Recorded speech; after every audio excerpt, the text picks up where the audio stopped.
Welcome in everyone to HogvilleNET YouTube Live. I'm Kevin McPherson. It is early Tuesday. I'll be shoving off, hitting the road, be on the road, long day, getting back tonight. So we come on early, sometimes Tuesdays and Thursdays. Here we are, 5:30. If a few of you are up having coffee and want to jump in, we got some updates on several fronts in terms of Arkansas Razorbacks men's basketball. When we look at uh, recruiting in the 2026 class and a decision coming up by an Arkansas Razorbacks basketball target, recruiting target, 5-star, top 5 rated 5-star, and Jason Crowe Jr. We've got some schedule updates, multiple. Excited for Wednesday. Gage Lawrence. Yeah, me too, man.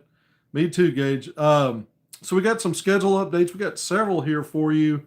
And then also a player that we talked about, international player in Germany, that we talked about all last week. When we were talking about FIBA U19 World Cup and giving those daily updates, player updates. There is a blue blood sniffing around, interested in one of the players that we talked a lot about, a player that Arkansas's coaching staff has been recruiting before they were at Arkansas. And so we're going to hit that kind of at the end. So we got a lot of things to get to. By the way, word came down yesterday that John Calipari, in his infinite wisdom, has decided to have an open practice for the media. That'll be tomorrow, Wednesday.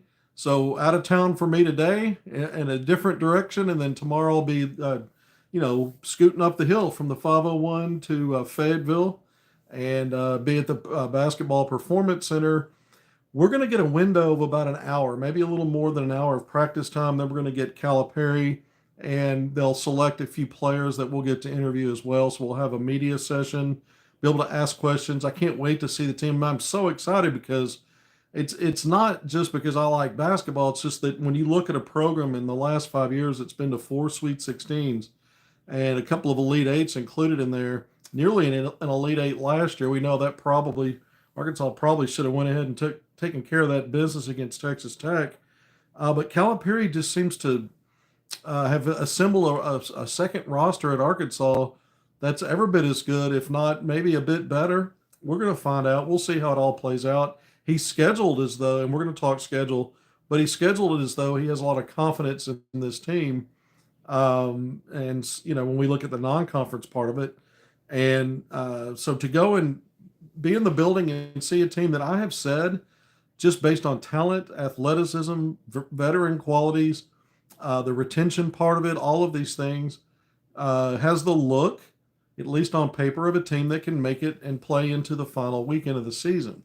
Obviously, there are a lot of factors that go into that: staying healthy, some luck, draw. When what is your seed? How well did you do in the regular season to earn a seed, and then how tough, or what are the constraints in your bracket that you're put in? So all those things play into it. But just the personnel, from a personnel standpoint, and your Hall of Fame coach with his trusted coaching staff that he's had consistency with, you walk into the building thinking, okay, this is a team that's got a chance. And so to be able to put eyes on them for the first time, remember, we have seen zero, nada, zilch, goose egg, babe, nothing from the social media part from the University of Arkansas men's basketball program. No practice video. The only photos we've seen are kind of like a posed group team photo in the performance center, like after practice. You don't get a lot out of that unless you're looking for somebody wearing a walking boot, right? We've done that in the past and gotten some value out of it, not the kind you want. But so we finally get in, and so I'm going to be, you know how I do it, man. I'm going to have the camera video recording and rolling. I'm going to tweet out all kinds of highlights, everything I can get my hands on, and hopefully there'll be some 4-on-4, 5-on-5 in addition. I'm sure we'll see a lot of drill work, different things, but I'm hoping there's some competitive live scrimmaging, even if brief. Who knows? No expectations in terms of what we're going to get, but just hopes and wishes right now that we might see some of that. I expect, positional size. It's one of the things with Calipari. It's always there, guys with height, length, and then the athleticism part. I think Arkansas is probably built a little more physically this time around than they were last year. So we're going to see some big bodies in there. So a lot of things to look forward to. I can't wait to not only put out the highlights, video highlights, but to talk about it and do some breakdowns of what I saw in there.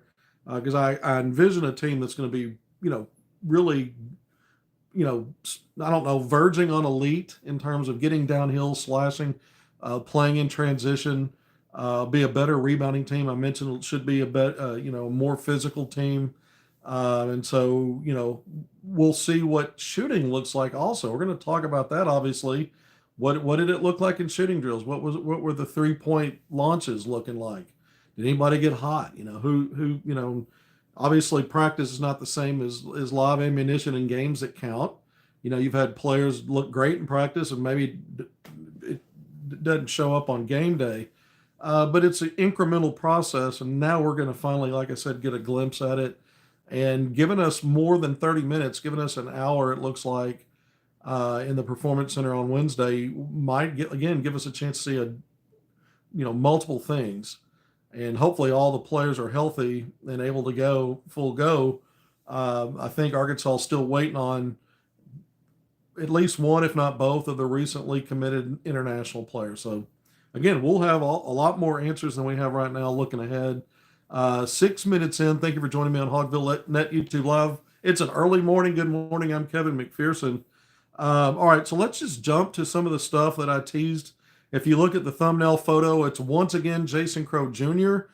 We thought maybe we weren't going to talk a whole lot more about him as it's emerged in just the last few days, the last week, that out of the blue, kind of the guy that has never had a list of finalists, never put out a list of top schools.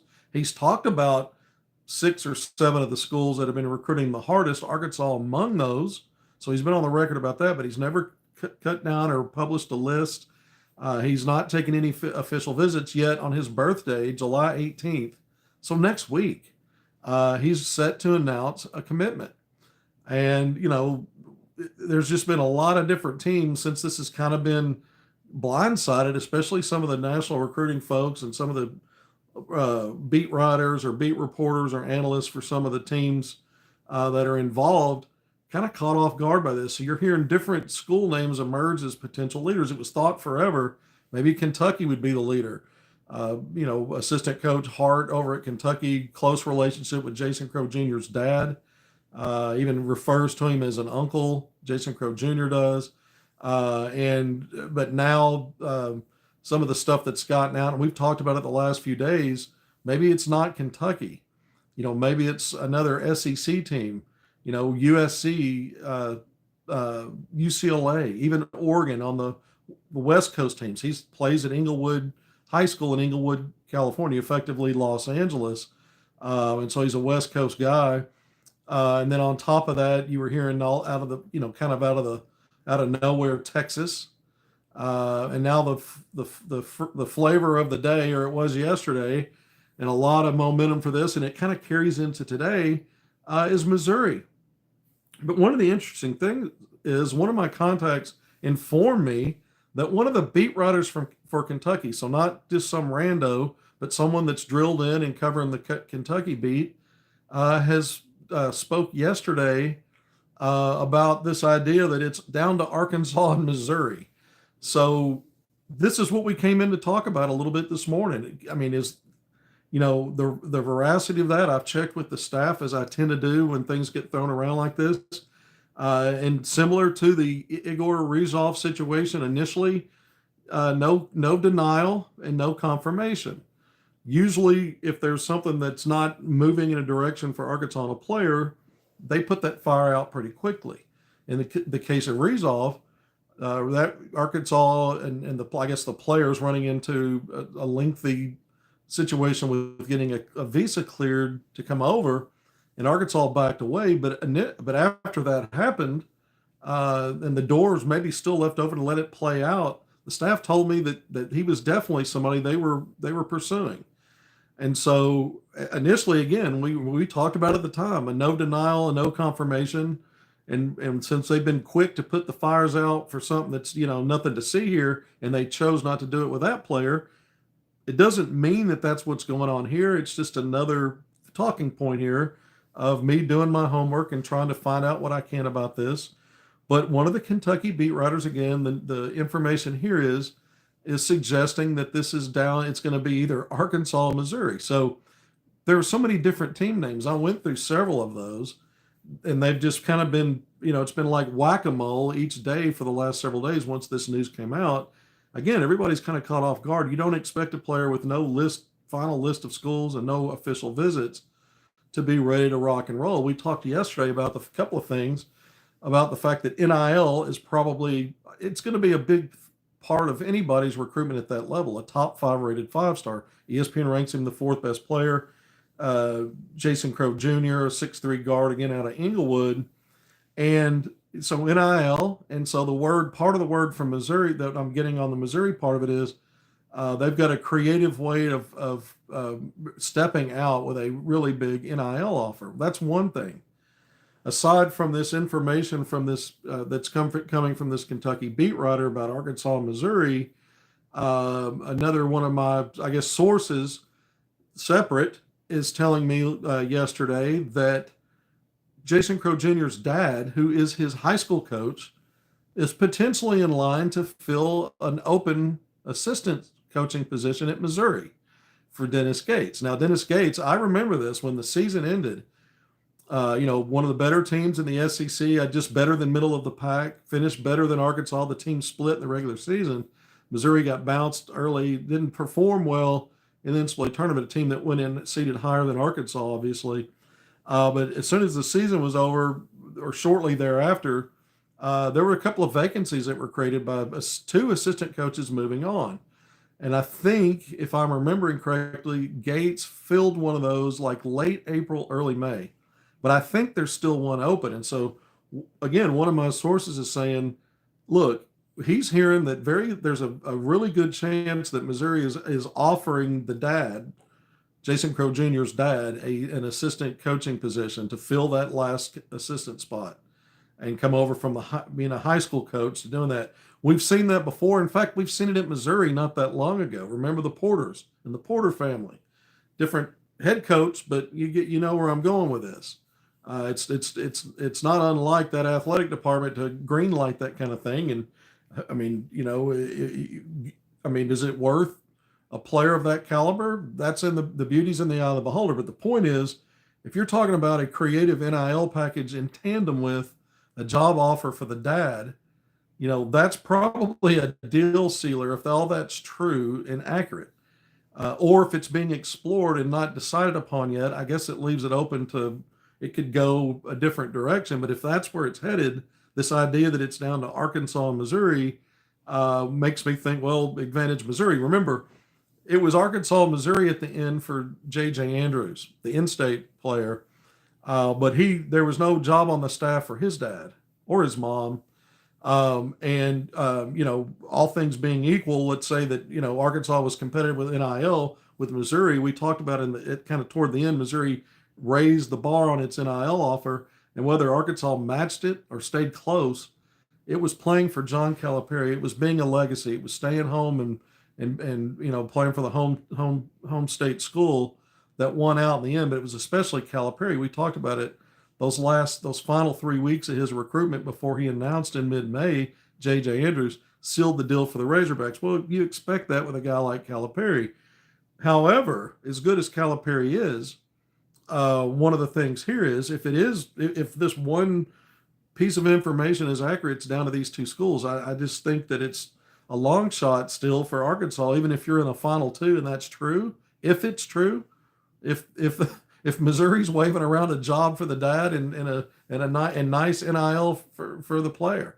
So again, take it for what it's worth. I would consider a sports journalist covering these teams, most of them that I get to know, and some of the national guys. They're not going to throw around rumor stuff like that. They're going to do their homework, and so maybe there's something to that. Doesn't mean that it's correct. And again, it's 2 separate voices here as of yesterday. One talking about down to those 2 schools, the other talking about the dad and potentially coming in and taking an assistant's job at Missouri. So we'll find out, soon enough. no later than the 18th, as long as he keeps that date for a commitment, what the decision is. And then if the dad's hired, we're going to learn that too. That'll be public information. Whether that happens initially or at the time of commitment or later or something like that, I don't know. And we're not sure the veracity of that report, other than these are the source that told me about the possibility of the dad has been a very reliable source for me. So again, things change. Maybe it's something where they haven't gotten to a final decision on that and how they make that work, or if that's going to happen. But it's being talked about, and it may be something that Missouri has offered. Dennis Gates has offered. And again, that school has a track record of that kind of thing. All right, nearly 16 minutes in. Thank you for joining me early Tuesday morning on HogvilleNET YouTube Live. I am Kevin McPherson. That's the update on Jason Crowe Jr. Look, the other thing is I talked yesterday about maybe Arkansas's prioritize other backcourt players maybe ahead of him, but that's the idea of how you view him as a player. I have thought of him more so as a two guard, similar to a Jordan Smith Jr. in terms of positional value, not the same kind of player. Jason Crowe Jr. is arguably the best bucket getter in the class of 2026 and one of the best in the country, regardless of class. And we know the value with Jordan Smith Jr. is mostly more so defensively and a solid two-way player. But here's the thing. Jason Crowe Jr. has always been categorized as a combo guard. I viewed him more as a two, but if he's getting promises, let's say from Calipari or whoever's recruiting him, that he's going to be the lead guard, you could still go after him, make him a priority, and add Jordan Smith Jr. while you're at it, if you can bring them both in, because you could have a 1-2 combo situation, a 1 and 2. And if Jason Crowe Jr. is also a combo, it gives him a little flexibility to play off the ball some. But you just had arguably the best 1-2, when you look at lead guard, off guard, two guard recruiting class in the country this past recruiting cycle with Darius Acup Jr. and Malik Thomas. The prior class to that, you brought in 3 5-star backcourt guys when you looked at a lead guard in Boogie Fland, and 2 wings in Carter Knox and Billy Richmond III. So, this is the third recruiting cycle when you look at it from the high school part of it for Calipari. And when we talk 2026, he's already got, obviously, J.J. Andrews committed. But the idea that you could, pursue both Crowe and Jordan Smith Jr. and make that work is not far-fetched if you envision Crowe as your point guard. And you've got a lot to sell to him. Your track record at Kentucky and Memphis and UMass and everywhere you've been and what you've been able to help players do to get not only drafted but succeed in the NBA. But even at Arkansas, again, I just went through the names. You can show players, we just got 2 top 10 rated 5-star guards.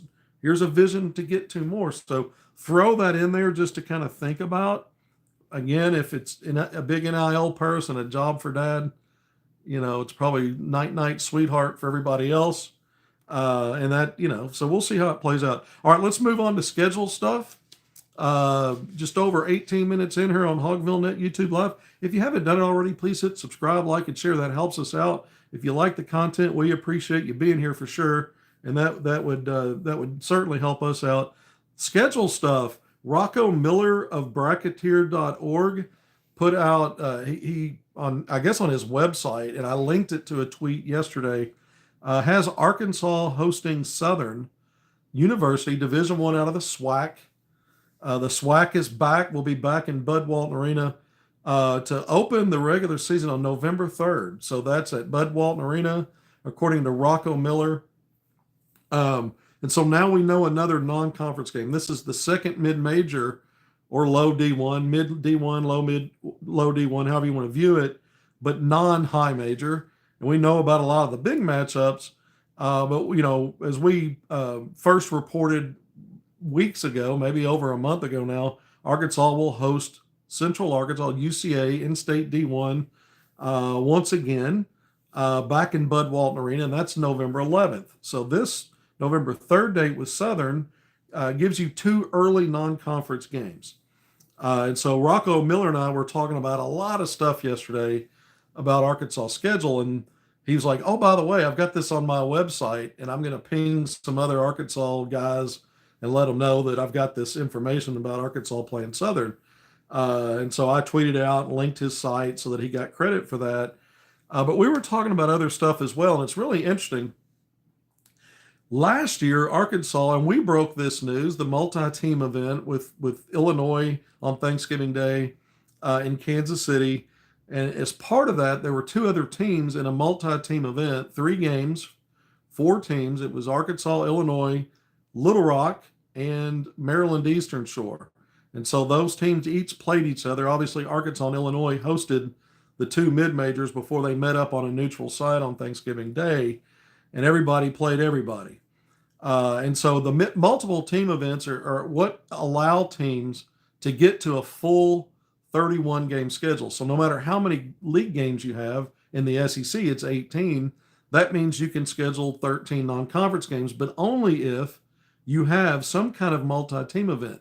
Like if you play in Maui, in the Maui Invitational, or if you play in one of these other tournaments, those are multi-team events, and so you can get 3 games or 2 games.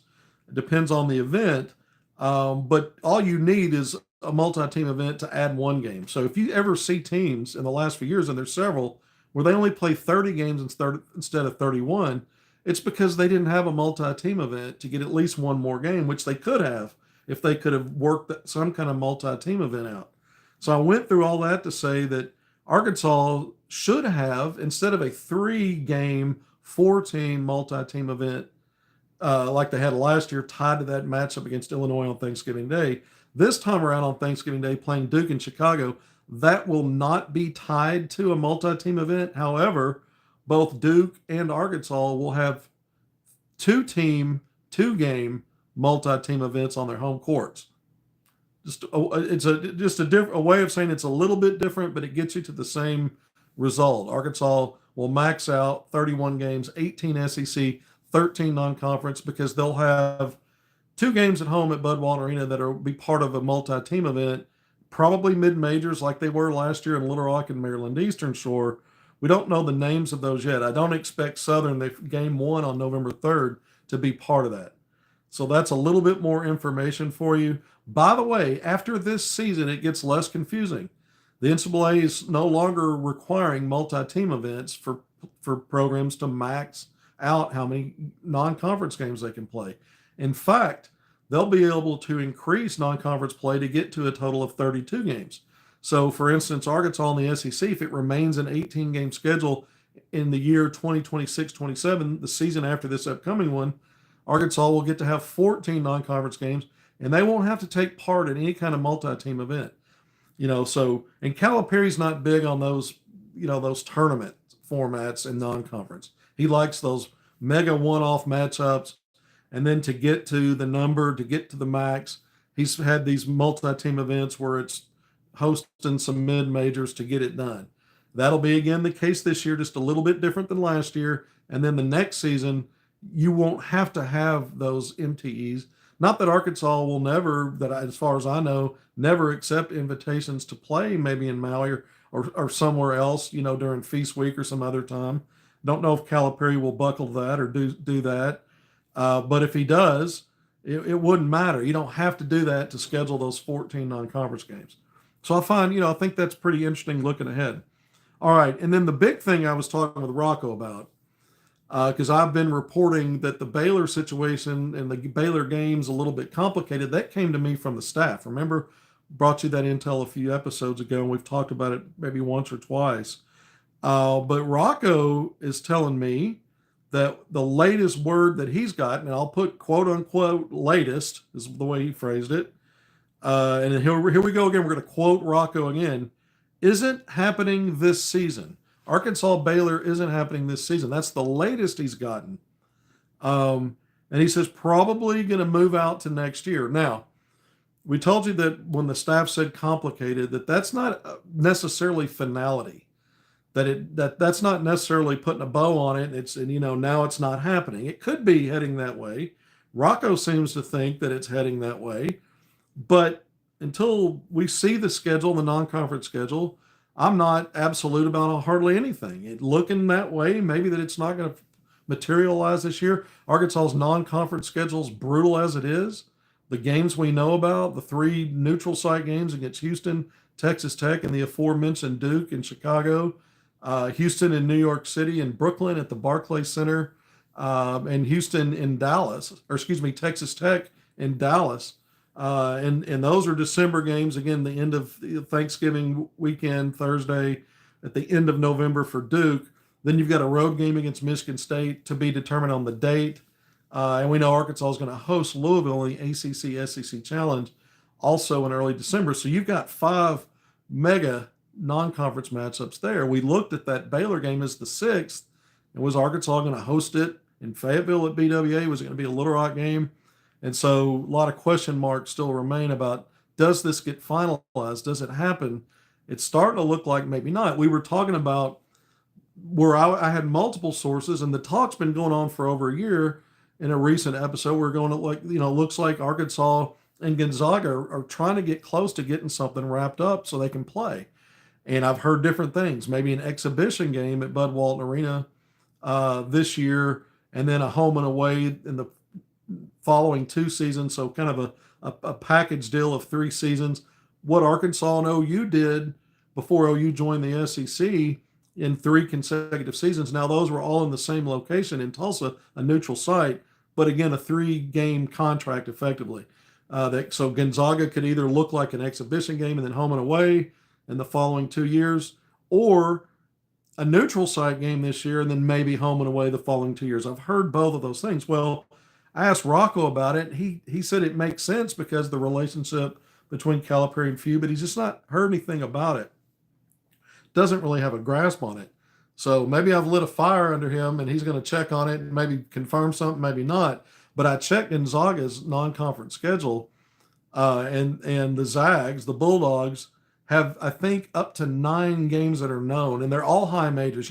Gonzaga has to play a national schedule like that because of the conference they're in. It helps their resume, helps their net, helps their their positioning to be one of the top seeds at the end of the year.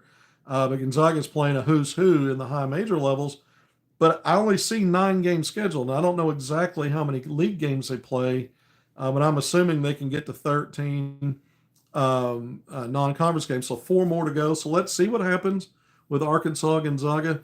And if that actually happens this year, if it's pushed out and happens later, again, we'll keep our eyes on the Baylor situation. It could end up that we get a non-conference schedule soon. It wouldn't shock me. It would not shock me for Arkansas to release a non-conference schedule today or even tomorrow, because a lot of times when they host press conferences or things where they're bringing the media in, they'll drop some stuff so that when, that there's something to ask questions about and talk about that's new. Not saying it will happen, but those things sometimes drop and go public around times that we're about to talk to the head coach. And so no guarantees there, but I'm still rooting for Baylor to be on the schedule, and I'm rooting to add Gonzaga, and that would get Arkansas to 7 high major opponents. And that would leave room for only 6 mid-majors, and we know 2 of them, again, UCA and Southern. So let's move on now from the schedule part of it. And this is real. I'm not going to spend a lot of time on this, but we know Declan DeRue Jr., the 6'8 forward, 230 pounds, 7-foot wingspan, 38.5-inch max vert. Talked about all that. Really had a good showing throughout Germany's run to the title game in the FIBA U19 World Cup this past week. Got to the championship, lost there to the Team USA. It was the first game that DeRue did not score in double figures in the event. He ended up averaging 11.4 points, over 5 rebounds. He shot well from 3. His shooting numbers went down a little bit in the last couple of games when you look at the event as a whole. Not a high volume, but, you're thinking, okay, Arkansas needs help on the 4. He's a 3-4 combo. He's class of 2025. He can shoot a little bit from the perimeter. Check, check, check, check, check. He checks a lot of boxes. If you want to fill that, reminder, we're going to do it every time we're on. Arkansas still has a roster spot open for the upcoming season. And so this guy makes a lot of sense. And you throw on top of that the fact that I was able to confirm that this coaching staff, again, the Razorbacks coaching staff, this group has been recruiting him for years. Just that means going back beyond when they came to Arkansas. So there's all that. And I've said I don't know where Arkansas goes from here with him. And there's other international players they were looking at. Who knows where he is on their board, if he's on their board, but they've been pursuing him for a while, so I'm guessing he is. I know there's real interest there and has been. Okay. I have been told, because I'm digging around trying to find out as much as I can, and a source told me that Kansas, we hear Kansas a lot with the players that Arkansas is recruiting or has some level of interest in. We hear Kansas a lot, really going back to the spring once you got into portal season. It seemed like Kansas kept coming up with some of the same players that Arkansas was looking at, including the two, I think at one point or another, both of the big men they got out of the portal, Kansas tried to be in the mix there with. And we knew Kansas was trying to, fill a lot of positions around the board. But Kansas, I'm told, is more than just sniffing around. Maybe there's real interest there for Declan DeRue Jr. So if you're wondering, what level of programs might be interested in adding him, since he is class of 2025 and is seeking to play college basketball here in the U.S., there's another school name for you, and we'll see where it goes. All right, 31 minutes in. I'm Kevin McPherson. This has been HogvilleNET YouTube Live. I am probably going to pull out all the stops and do 2 lives tomorrow. I'm probably going to do one early because I'll have other stuff like we do every day to talk about. Any more information I get, let's say on Jason Crowe Jr., other stuff, schedule, whatever it is, I'm probably going to hop on and do a live. When I'm in Fayetteville, my plan is to go on and do a live as soon as we get finished with everything so that I can run through all the great stuff that I saw, because I'm sure it's going to be great. I just have a feeling about what Calipari is doing at Arkansas. I think he's got unfinished business. Not that he has to do anything for his legacy or prove anything. I just think he's had a fire lit under him in this job change. And I think he did one of his best coaching jobs last year, given everything that team went through, when we saw the injuries and some of that year one and a lot of the challenges there and what he was able to do with that team and how they finished. And so the way he recruits, the way he's assembled this roster, again, we've talked about some of the question marks. Hopefully some of that gets answered tomorrow. There'll be maybe other question marks that are raised, but we're going to hit all of that when I go on live. I'm going to do, so we'll probably, I may only do one. I may decide later I'm just going to do the one but if I do, either way, whether I do 1 or 2, you're going to get one from Fayetteville after I've seen practice and gone through the interview stuff and all that. So that should be a fun episode to do. And I can't wait to put out videos, photos, everything I can get, interviews. You know how I do it. I load up on that stuff because I want you guys to see all of it as much as you can, given the fact especially that we've had a shortage of that kind of stuff already. That doesn't make anyone on his team better. I don't know what that comment, I'm not sure what that was referring to.